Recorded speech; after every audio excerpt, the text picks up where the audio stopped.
অনেকদিন পর একটা ভিডিও শেয়ার করতে আসলাম। নিজেকে established করার জন্য নতুন করে একটা বিজনেস ভাবছি করব। সো সেটারই প্রস্তুতি নিচ্ছি। আর একটা অনলাইন বিজনেস করার অনেক ইচ্ছা, কিন্তু সময় সাপেক্ষ। কারণ আমার হাতে অনেক সময় নাই। কারণ আমাকে আজান আর ফারিস্তাকে টেক কেয়ার করতে, করতেই দিন চলে যায়। আর আমি সে কারণে রেগুলার ভিডিও আপলোড করতে পারছি না। আর আমি যখন থেকে রেগুলার ভিডিও আপলোড করতে পারবো, ইনশাআল্লাহ তখন থেকে একটা বিজনেস স্টার্ট করে দেব। তবুও একটা বিজনেস আগে থেকে টুকটাক করে চালু করার চিন্তাভাবনা করতেছিলাম। সো হ্যালো এভরিওয়ান, আসসালামু আলাইকুম। সবাই কেমন আছেন? আশা করি যে যেখান থেকে আমার ভিডিও দেখছেন সবাই সুস্থ আছেন, ভালো আছেন। এই যে আব্বুর দোকানে অর্থাৎ আজানের নানার দোকানে অনেকদিন যাবৎ পর আসলাম। মানে অনেকদিনই আসা হয় না। ফারিস্তাকে ঘুম পাড়িয়ে ভাবলাম একটু আজানকে নিয়ে ওর নানার দোকান থেকে মানে ঘুরে আসি। কারণ ওর নানা গত ৩-৪ দিন আগে ঢাকা থেকে কিছু ডোরমেট আর যেটাই হোক পাপোশ বলি আমি এটাকে, ডোরমেট নিয়ে আসছে। সেগুলোর কালেকশন দেখার জন্য আর আপনাদের কাছে শেয়ার করার জন্য আসলাম।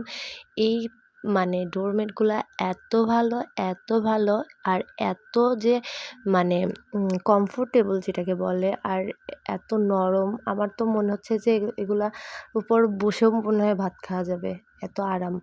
আর এগুলার colour quality just wow, just wow. যেটাকে বলে না লুকিং লাইক এ ওয়াও, সেরকম একটা কালেকশন। মানে কালেকশনগুলো অনেক ভালো আর অনেক রিজনেবল প্রাইসে পাওয়া যাবে। যদি কেউ এগুলাকে অর্ডার করতে চান তাহলে আমার মানে একটু কমেন্টসে জানাবেন যে কারো এরকম ডোরমেটের দরকার আছে কিনা। আর একেকটা একেক কোয়ালিটির, এগুলার দামের কোয়ালিটিও তেমনি ভিন্ন। মানে একেকটা একেক কোয়ালিটির। ফার্স্টের এটা লালটা হলো গাঢ় আর এটা হলো হালকা, মানে রেড কালার যেটাকে বলে। মানে মানে ডোরমেটগুলা এত ভালো যে আমি এটা জাস্ট আপনারাও যদি এটা হাতে পান বুঝতে পারবেন যে এগুলা কতটা মানে সুন্দর।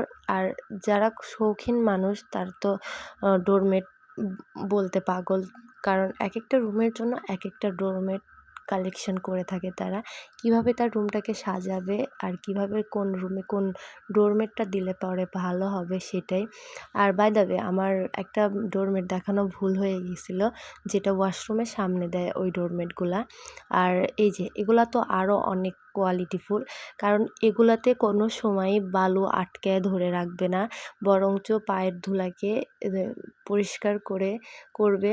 আর ডোরমেটেরগুলা মানে এতটা মানে বেশি হেভি না, হালকা, হালকা বলতে ভারী না। মানে অনেক সুন্দর। আর ডোরমেটগুলো আমার অনেক ভালো লাগছে। আমার যদি অনেকগুলো রুম থাকতো আমি মনে হয় সবগুলোই কিনে নিয়ে যেতাম। কারণ আমার ডোরমেটগুলো খুব ভালো লাগছে। আর এগুলা ছিল অনেক রিজনেবল প্রাইসে যেটাকে বলে। আর এই ডোরমেটগুলা যদি কেউ নিতে চান, যদি মানে পাইকারি হিসেবেও নিতে চান তাহলেও পাবেন, আর যদি খুচরা হিসেবে নিতে চান তাহলেও পাবেন। আর যদি আপনাদের এই ডোরমেটগুলো ভালো লাগে তাহলে আমার কমেন্ট সেকশানে জানাবেন। আর এই ডোরমেটের কালেকশানগুলো আপনাদের সাথে শেয়ার করার জন্য মূলত আমার বাবার দোকানে আসা। আর এই ডোরমেটগুলো ছিল 3 ফিট বাই 3 ফিট, মানে এত বড় ছিল আমার ধরে রাখতে এত কষ্ট হচ্ছিল। তবুও মানে কোনো মতো কষ্ট করে আমি ধরে রাখছিলাম। আর আমি ক্যামেরাতেও পুরোপুরি ক্যাপচার করতে পারছিলাম না। আর এই ডোরমেটগুলো মানে আব্বু বেঁধে রাখছিল। এমনিতেও আমার আব্বুর দোকানে প্রায় ৫,০০০ প্লাসের মতো আইটেম আছে। এত আইটেম আছে যা আমি আপনাদেরকে যদি দেখাইও, মানে প্রতিদিন যদি একটা করে ভিডিও দেই তাও মানে দেখায়ে ফুরাতে পারবো না, এত পরিমাণে যে আমার আব্বুর দোকানে জিনিসপত্র আছে, আইটেমগুলো আছে। সো মাশাআল্লাহ, মাশাআল্লাহ, সবাই মাশাআল্লাহ বলবেন। আর আমার আব্বুর দোকানটা মানে এখন সামনে আসছে, অনেকটা ভালো লাগে। এরপরে আব্বু মানে দোকানের সামনে থেকেই এতগুলা পেঁয়াজের ফুল নিছে মাত্র 20 টাকা দিয়ে। আর এই মাছগুলা নিছে প্রায় ২,০০০ টাকা দিয়ে। এখানে প্রায় ৩.৫ কেজির উপরে মাছ ছিল। মাছগুলা দেখে তো আমার অনেক পছন্দ হয়েছে। যেই আব্বুর দোকান থেকে বের হচ্ছিলাম আর একটা মামা নিয়ে যাচ্ছিল, আর আমি তাকে থামিয়ে বললাম, আব্বু এই মাছগুলো কেন? কারণ আমার নদীর মাছ আগে থেকেই অনেক পছন্দ। শুধুমাত্র আমার পছন্দ না, আমার বাবাও এটা পছন্দ করে। এমনকি আজানও নরমালি এটা পছন্দ করা শুরু করছে। আমি আজানকে টুকটাক ছোটো মাছ খাওয়াতে অভ্যস্ত করতেছি, কারণ এই মাছগুলো এতটা নরম যে ওর মানে কাঁটা বেঁধার সম্ভাবনা থাকবে না, কারণ বাঁশপাতির মাছগুলো অনেক ভালো। মানে বাচ্চাদের জন্য।